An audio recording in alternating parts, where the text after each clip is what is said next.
Some point in everyone's life here has shaved some form of hair off their body. I mean, unless you're a Sikh or you're into that all natural look. But we've all experienced it. And anyone who's ever shaved knows that shaving can be time consuming and it can be a very strenuous activity, especially when your friends are waiting for you, you're in the shower trying to shave your legs, or if you gotta look good for whoever is the special someone.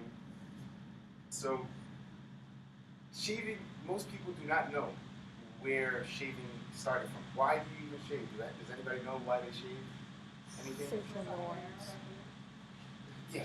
So there's a lot of different reasons for it. So today I wanted to explain to you and inform you all on the rich cultural and economic history of shaving. So shaving has been done since probably the beginning of civilization.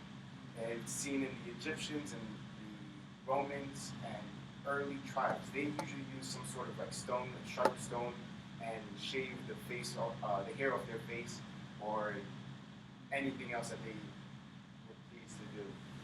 And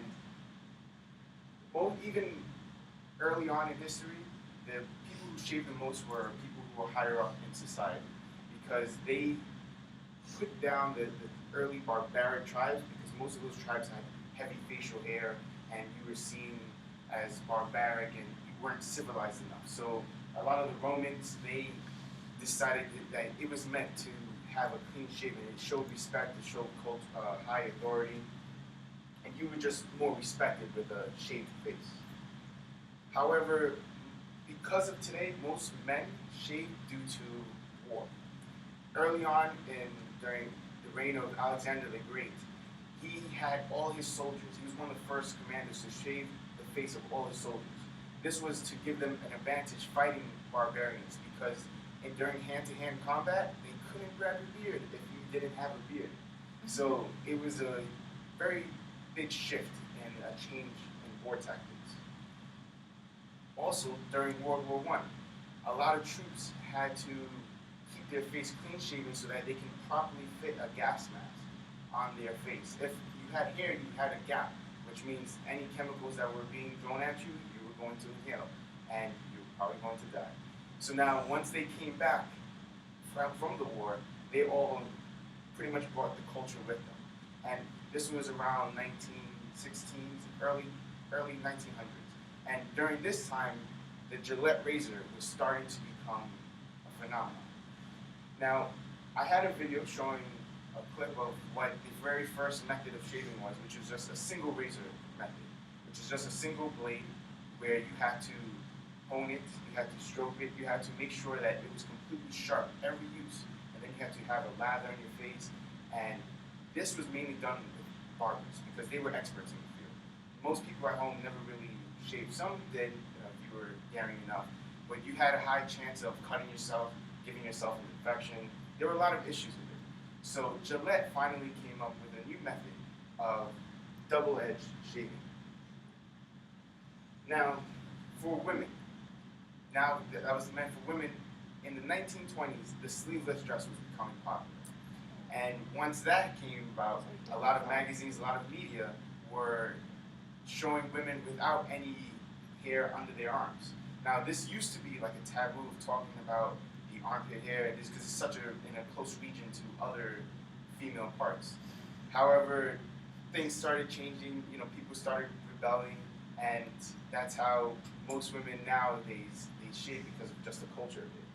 Also, in the 40s, you had pinup girls who drastically changed the look of women's legs, where before you could just keep it however you felt was necessary, and but there was a lot of pinup girls such as Betty Garble who were very famous, and they shown a lot of legs, whether it's for beach attire, for formal attire.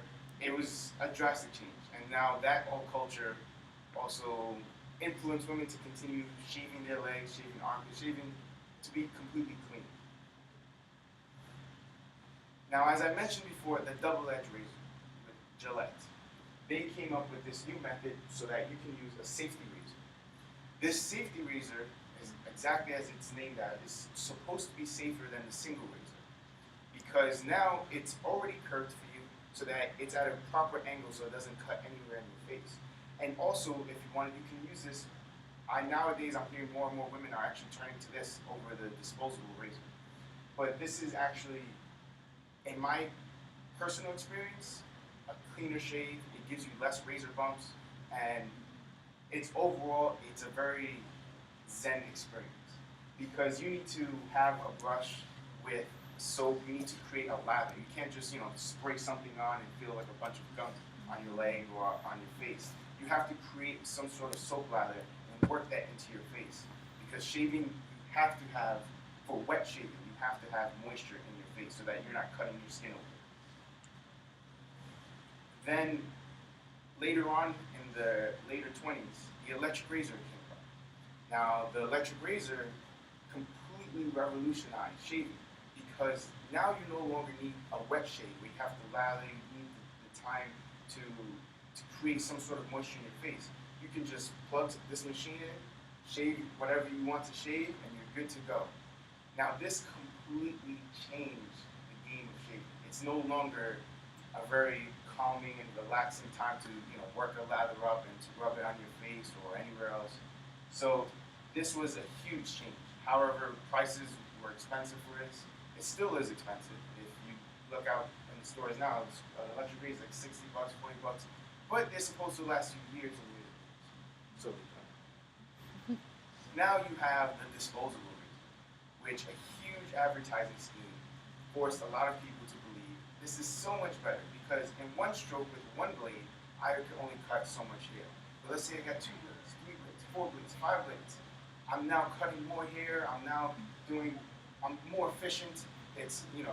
But this method is extremely inefficient. This was just an advertising scheme to get a new product here to have people to buy new razors over and over again.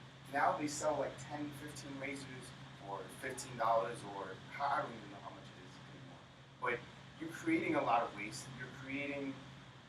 This actually gives you more razor bumps on your legs, on your face. It can actually cause ingrown hairs.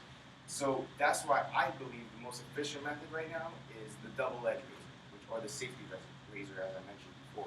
Because now you're only throwing away just a single blade. You can replace that constantly, and you can create some sort of relaxing experience as you're doing it. Because now that you understand where shaving comes from, what different methods that we use, you see how it's shifted from a very calm, relaxing thing to I need to shave quick and get out the door. So what I hope you can all take away today is that shaving is a form of art. You are an artist, and your body is your canvas, or you are the master of a blade because you are now taking a sharp razor edge blade to cut micrometer thick hairs off your face. So the next time you do your own shaving ritual, enjoy it and find the zen in shaving. Thank you.